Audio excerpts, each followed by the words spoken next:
Okay. Is Right. this what I do? No, just Well, you don't need to do it that much. e.l.f. What, the film? The movie?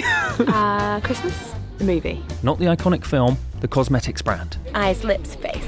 Bingo. Dominating the teen beauty space and beloved by Gen Z. Their 2-decade journey to success can be seen as a roadmap for beauty brands wanting to cut through the noise on today's digital highway. Watch the road, you idiot!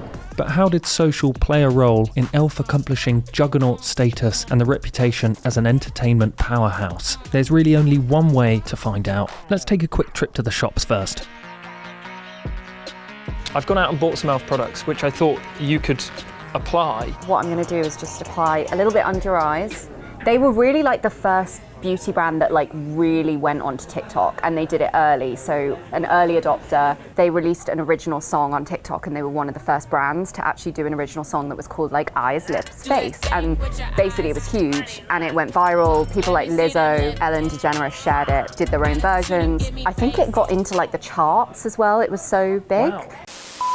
Let me give you a bit of an e.l.f. origin story. e.l.f. was founded in 2004, selling $1 products. They've since battled the likes of Fendi Beauty and Maybelline for the reputation as Gen Z's favourite beauty brand. They're digital innovators, setting up an e-commerce store before they were widespread, as well as creating a beauty blog and advice column, thereby laying the foundations for an online community. All of this before the era of social beauty influencers. So you could say that innovation was in their company makeup.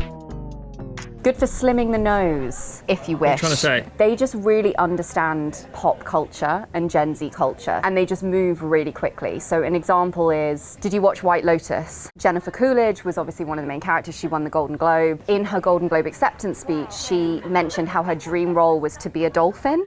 I've always wanted to play a dolphin. A dolphin. And they got her then for their Super Bowl ad. Like a few weeks later, they had her applying their primer, which you might have bought, and talking about how sticky the primer was, and it's made her feel like a dolphin. Oh my goodness. I look like a baby dolphin.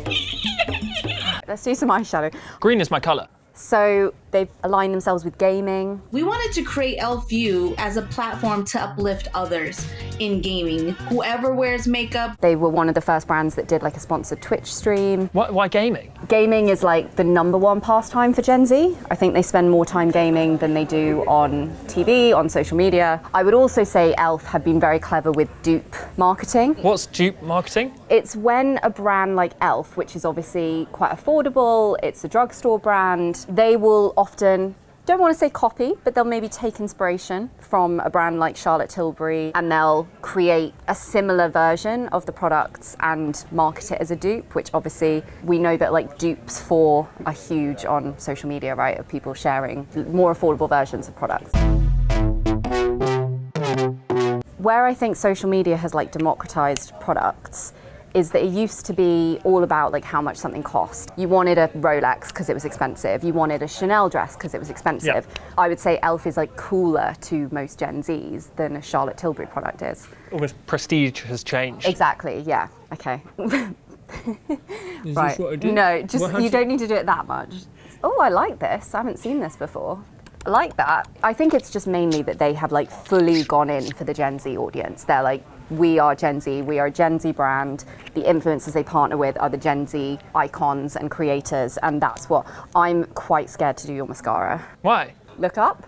Now you know what we go through every day. Is e.l.f. here to stay? I don't see any reason why not if they keep going the way that they're going. I mean, obviously there's always the next thing. And there's brands like Rare Beauty, Refi Beauty. That mascara, this is really good. I'm gonna have to buy this as well. Is it good? Yeah. I should bat my eyelashes at Yeah. someone. Other beauty brands, what they need to learn, I think, are a couple of things. Be a first mover. I know it's Yeah. easy to say that, but it really does show from the examples of like e.l.f. that were really quick to get on TikTok. They were quick to get on Twitch and partner with certain creators. You have to really understand the culture that you're and the community that you're trying to reach. You know, if you don't have Gen Z people working on your team, I'm not sure how you're gonna target Gen Z audiences. And then I think they seem to just have their finger on the pulse of like everything that's going on in pop culture, and then kind of aligning their products with those pop culture moments. They know how to take something that everyone's talking about and kind of subtly put e.l.f. products there. They've also not failed their audience in a way, in that despite the fact they've become this really cool brand and the most popular Gen Z beauty brand, they've not like raised their prices dramatically, or you know, like they've not sort of betrayed that original audience, but they've stayed true to like, we are quality, affordable makeup for younger people, basically. Let's see how I look. Oh, I mean, I wanted a natural look, you know? I feel pretty. I actually think you look really good. 3, 2, 1. Anywhere I'm at, turn the city up. I can flip a dog to $1 million. I don't like to brag, but I'm really young.